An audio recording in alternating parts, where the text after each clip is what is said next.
احباب دی وقار بحمدللہ ماہ رجب المرجب کا عظیم بابرکت مہینہ ہمارے درمیان جلوہ فراق ہے۔ اس کے پہلے جمعہ المبارک میں ہم سب حاضر ہیں۔ ماہ رجب کو یہ فضیلت حاصل ہے کہ حضور سرور دو عالم تاجدار کائنات حضرت محمد مصطفیٰ علیہ السلام ماہ رجب کی ابتدا جب ہوتی تو حضور یہ دعا فرمایا کرتے تھے، اللہم بارک لنا فی رجب و شعبان وبلغنا رمضان۔ اے میرے مالک، اے اللہ، تو ہمارے رجب اور شعبان کے مہینے میں برکتیں عطا فرما، اور فرمایا وبلغنا رمضان، اور حضور اللہ سے عرض کرتے، اے میرے مالک تو ہم سب کو جلد از جلد جو ہے رمضان تک پہنچا دے، ہمیں رمضان ملا دے۔ سبحان اللہ، گویا حضور بھی چاہت رکھتے ہیں رمضان المبارک کی۔ تو یہ دعا جو ہے حضور اس کی کثرت فرمایا کرتے تھے۔ ہمیں بھی چاہیے ماہ رجب میں اللہ عز و جل سے یہ دعا کیا کریں کہ اللہم بارک لنا فی رجب و شعبان، اے اللہ تو ہمارے رجب اور شعبان میں برکتیں نصیب فرما اور ہم سب کو رمضان تک پہنچا دے۔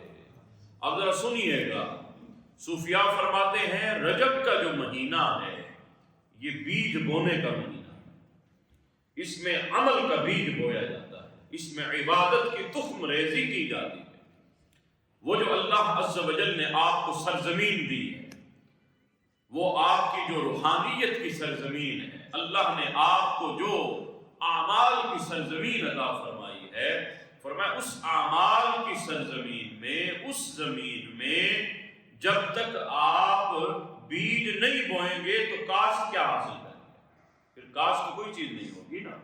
پھر جب کاشت ہی نہیں ہوگی تو پھر فصل کون سی اٹھائیں گے آپ؟ فصل بھی کوئی نہیں اٹھائیں گے۔ فرمایا صوفیاء فرماتے ہیں، علماء فرماتے ہیں، بزرگان دین فرماتے ہیں، فرمایا رجب جو ہے یہ بیج بونے کا مہینہ ہے۔ فرمایا پھر شعبان جو ہے وہ کون سا مہینہ ہے؟ فرمایا شعبان جو ہے وہ پانی پلانے کا مہینہ ہے۔